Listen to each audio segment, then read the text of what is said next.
I apologise for the hat, but I've had the seal of approval from Jill, and I really wanted to look as best I could for my friend Russell. Rusty was a true friend.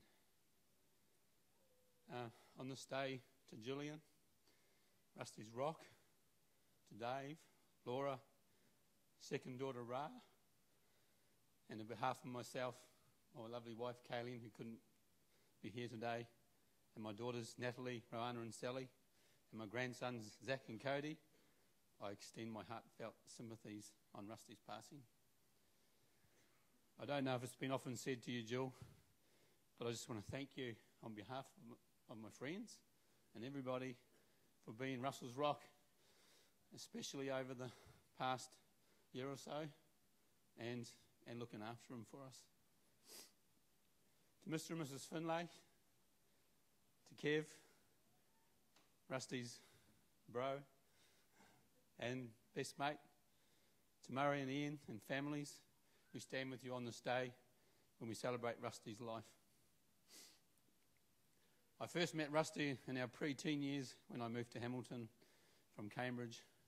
We have since shared a lifetime of experiences, including educational, although that's probably a little bit debatable. Worked together, travelled, weddings, and we've seen our families grow up. We have remained close friends for over 40 years. My earliest memories centre around many hours spent up at Ma and Pa's place at Lake Crescent. We affectionately knew them as George and Mildred. It was a meeting place for many people and a starting point for numerous adventures.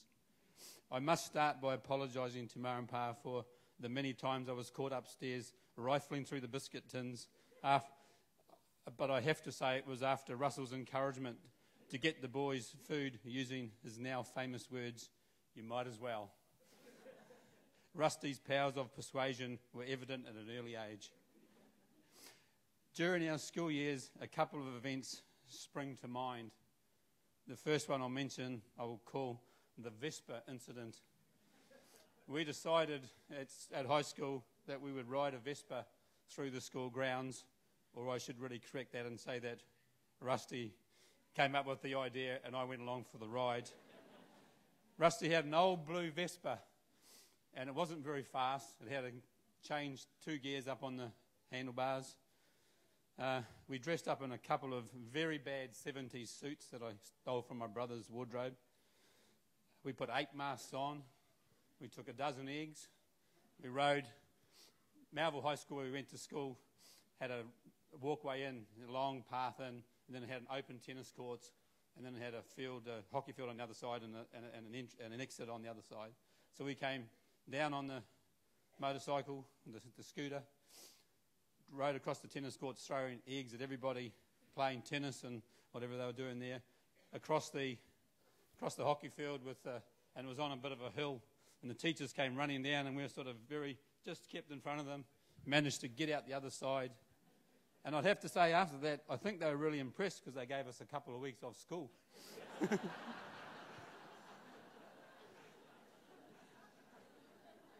I'm not sure what gave us away, but I suppose it was the Vespa. A couple of years later, Rusty and I worked at a nighttime job to make some extra money, and it was a horrible job.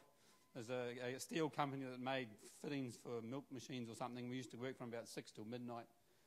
So after we were thoroughly tired and bored and very dirty, we would hop in my black 1954 Morris Oxford, which by that stage the starter motor had gone on, and we used to park it on a hill so we could crash start it when we left work. And this one particular night, after a little bit of chemical enhancement and a visit to Norm's Diner for all you Hamilton people to have our nightly feed, this was about midnight, remember, we went off home.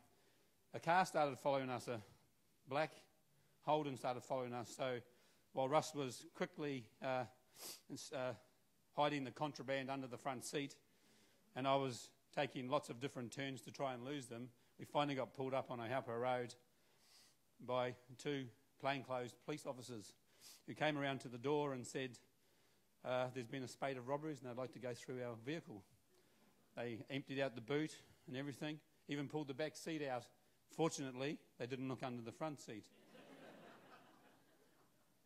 But I had to proceed to tell them after they'd searched us that our car wouldn't start unless it was pushed. Now, I don't know why to this day, but they offered to push it for us, which was their first mistake. So I set it up. It was a column change, so I put it up and put it down into second, held my foot on the clutch, and they started pushing. So we went 5 metres, 10 metres, and Russ leans over and goes, "Don't drop the clutch." So I'm thinking, I don't know if I should be doing this.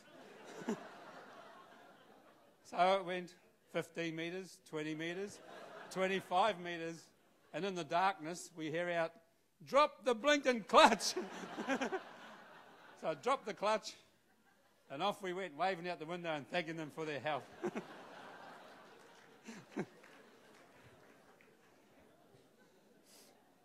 Rusty was really a larrikin in those days. I just want to add in here at the moment, too, when I heard of Rusty's passing on Saturday, I rang a friend of ours in Japan, Roddy, and Roddy would just like to mention that when we were all living in Sydney together years and years ago, he remembers quite often when Rusty and him went working, they went down to Rushcutters Bay pub about brunch time and had a liquid lunch up till about 3 o'clock and then wandered home for the night's activities. And he just has fond memories of that and fond memories of our games of touchdown on Rushcutters Bay Park.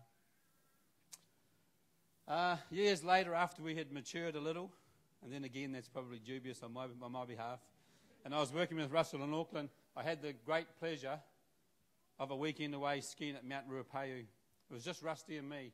We went down for a couple of days.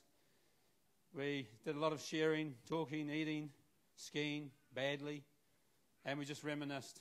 On the way home, we were coming on a straight road up towards Tamaranui, and Russell leaned over to me and he said, in the true Rusty manner, "Where will this road take you, Richard?" And in my naivety, I said, "Back to Auckland." And in true Rusty style, he said, "It'll take you wherever you want to go." And that was our Rusty, a visionary in a lot of ways, leaving the past behind and always looking to the future and ways to better himself. Rusty was always a good listener, and he gave positive and wise counsel to whoever sought it, and I did on numerous occasions. Rusty was fiercely loyal to family and friends and a true friend to many. I'd like to share a poem with words I found on the internet. And I added the last verse myself. God saw you getting tired when a cure was not to be, so he wrapped his arms around you and whispered, "Come to me." You didn't deserve what you went through, so he gave you rest. God's garden must be beautiful. He only takes the best. And when I saw you sleeping, so peaceful and free from pain, I could not wish you back to suffer that again. You're in heaven now, Rusty, at peace and at rest. We will continue on without you. We will really try our best. Reminds me of the story of the man that goes to heaven, and the angels are showing him through, and over on the left there's the Baptists and their compound, and there's the Presbyterians, and there's the Anglicans, and right at the back there's a high wall, and there's a lot of noise coming from the back.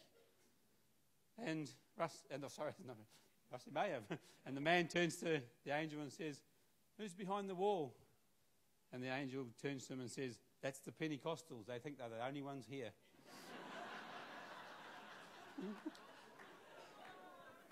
I can just imagine Rusty up there now with the Pentecostals and all the others standing in front of his heavenly mansion, already pacing out, making changes for the renovations.